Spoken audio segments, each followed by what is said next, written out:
Some parts of game development can be a slog. I'm in the middle of revamping the core simulation of Galactic Chef one more time, and there are days when I try my best and just can't make much progress. I start to wonder if I'm burned out and need a vacation, or if I'm just being too lazy and I need to exert more willpower to push myself harder. I think it's time to get analytical and to figure this out. I've had times when I was excited to get to work on this game, where working late didn't feel like working, it felt like doing a hobby, creating for the fun of creating. So what's different now? I think when I get slow like this, it's two things.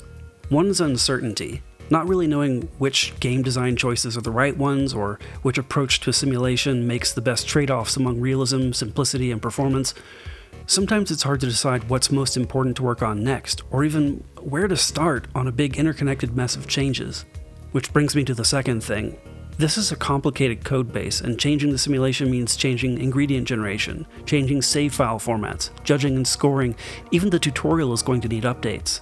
Trying to wrap my head around all the interdependencies at once is a challenge. And thinking back, that's been the case every time I've had these slow periods, even back with my AI struggles in cargo defense.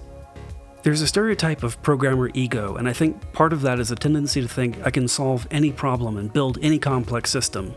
I've worked in huge code bases before, and I like an engineering challenge. But it's hard to admit or even realize that some challenges are overwhelming and test my limits. Now, I still believe I can do it, I'm not giving up on anything, but it's unrealistic to expect this kind of work to move as quickly as things like building some new UI or changing the behavior of a couple of tools. With big revamps like this, I need to spend hours just planning out what I want to do, and hours more breaking that into smaller pieces. Sometimes I'll find a problem with one approach and need to backtrack and try something else. Maybe the moral of the story is, if I'm going to make games this complicated, I shouldn't be doing it alone. It's a bit late to bring someone new into this project, but in the future I definitely want to find somebody to team up with. For now, I'm just going to accept that things will be slow for a bit, and there are a lot of more fun things I'm looking forward to working on afterward. Sorry this isn't much of an update, but one small piece of news: I just got my Steam Deck, and of course the first thing I did was try out Galactic Chef. I'll need to figure out how to set a different default control mapping, but with a little bit of control configuration, it is at least playable. I'll be looking into how to make this a smoother experience in the future.